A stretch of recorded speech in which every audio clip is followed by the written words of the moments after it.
Detroit Den 313. We're back. Stephen Will talking that Detroit Lions football. Before we get going, you know what to do. Bang that subscribe button and don't forget to hit that bell icon so you don't miss any of this new content. Steve, what we doing, man? William, what do you think the odds are that Gibbs and Montgomery can make history? And I believe I read something that only 8 running back duos have rushed for 1,000 yards each. 8. That's not very many. So, can Gibbs and Montgomery be that 9th team to do it? Honestly, I'm more worried about Jahmyr Gibbs rushing for 1,000 and receiving 1,000. So, I mean, and it's no shade to David Montgomery. I mean, David Montgomery's a beast. Chuck Bruce, as we call him here, he's an absolute beast, man. And I think he's definitely gonna produce. But I think he's that veteran running back, man, that is just here to teach Jahmyr how it's done. Here to take care of big moments and make big plays for us, as he did last season. But he's not the bell cow. Jahmyr Gibbs is the bell cow. So for me, I don't see him, necessarily. While he could, it's not a priority for me. My biggest priority is getting Jahmyr Gibbs in the receiving game and him being that Christian McCaffrey, him being that Alvin Kamara. So I don't know. I think it's possible. How do you feel about it? I think Jahmyr Gibbs is a lock to get 1,000 yards. If he stays healthy, it's not even a question. 1,000 yards receiving? I don't know if I can. I don't know. That's tough. That is unprecedented. Like, as good as McCaffrey is, I don't think he's ever had 1,000-yard receiving. Has he? I could be wrong on that. Yeah, I don't think so. But I don't think he has. But if there was a running back to do it within the last 7-8 years, it would have been Christian McCaffrey. So the table's set. If he gets 1,000 yards receiving, Jahmyr Gibbs, that's saying something. That's saying a whole lot. That's saying I'm one of the best ever. You don't think he's one of the best? I think he's on the right track. I can't be handing out that title in year 2, but I'm just talking about one of the best players right now.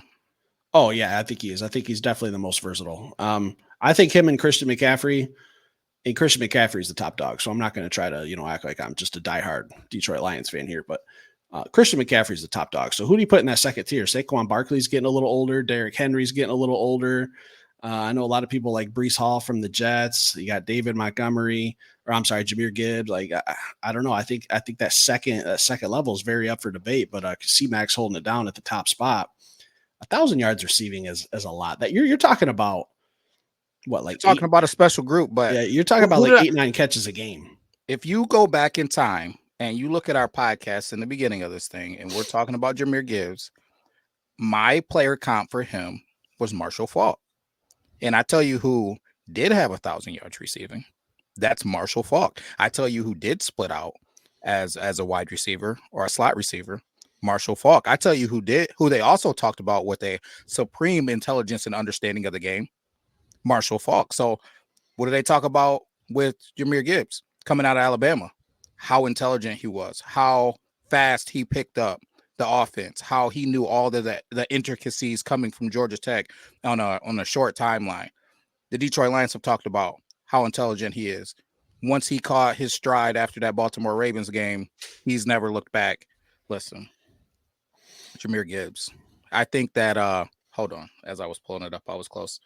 And all right, got it. So you got Christian McCaffrey did do it. You got Roger Craig, and you got who I was just talking about, Marshall Faulk. I think Christian McCaffrey did have 1,000 yards receiving. Yeah, yep. Okay. So you're looking at what year was that? Oh, and LaDainian Tomlinson. So you're looking at a small group of guys, and I'll tell you what year it was. It was the year of I don't care because listen, I'm worried about Jahmyr Gibbs doing it, man. Now Christian McCaffrey, they talk about he's the man and all this stuff, whatever. And I'm not taking anything away from him, but he's not a Detroit Lion. He's a great football player. I get it. I've got nothing bad to say about him, but I'm worried about Ben letting Jahmyr Gibbs step into that role.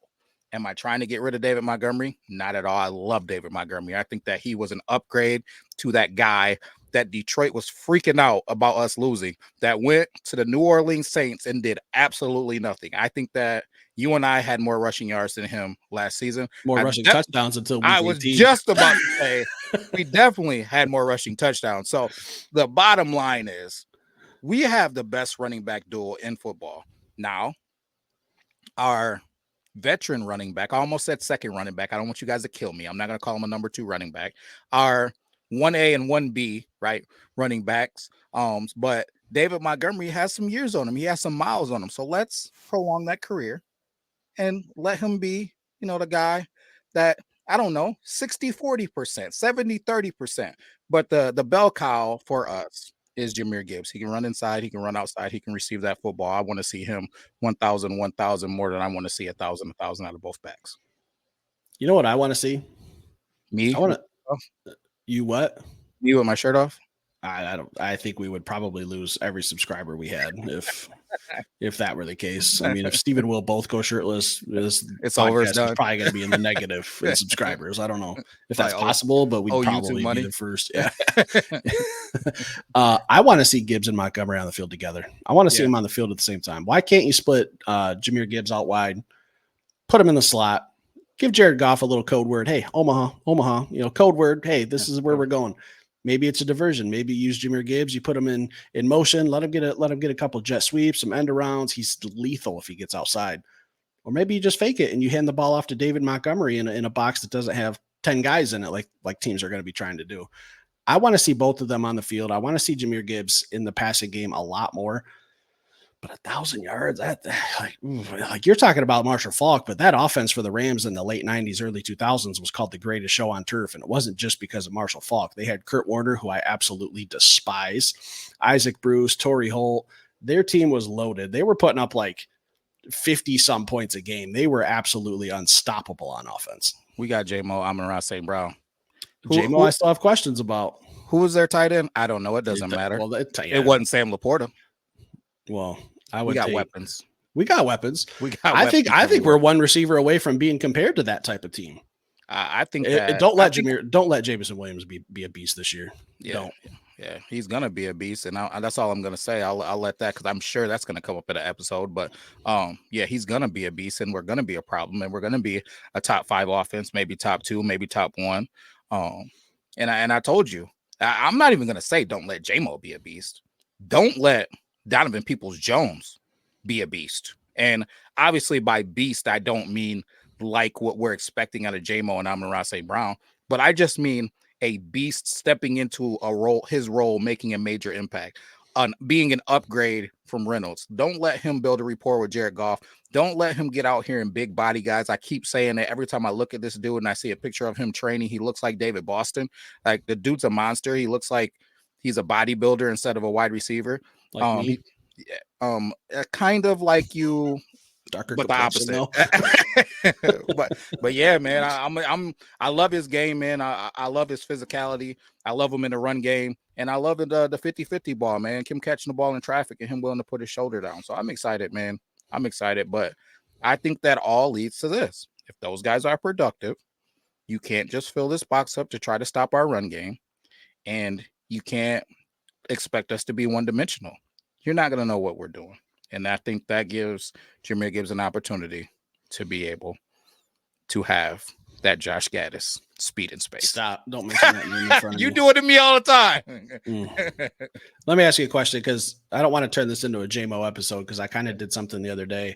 But Dan Campbell came out and said in OTAs, I want to get your thoughts on this because you weren't in that episode. You were unfortunately working. Jameson Williams, according to Dan Campbell, looked like the best player coming into the OTAs this year.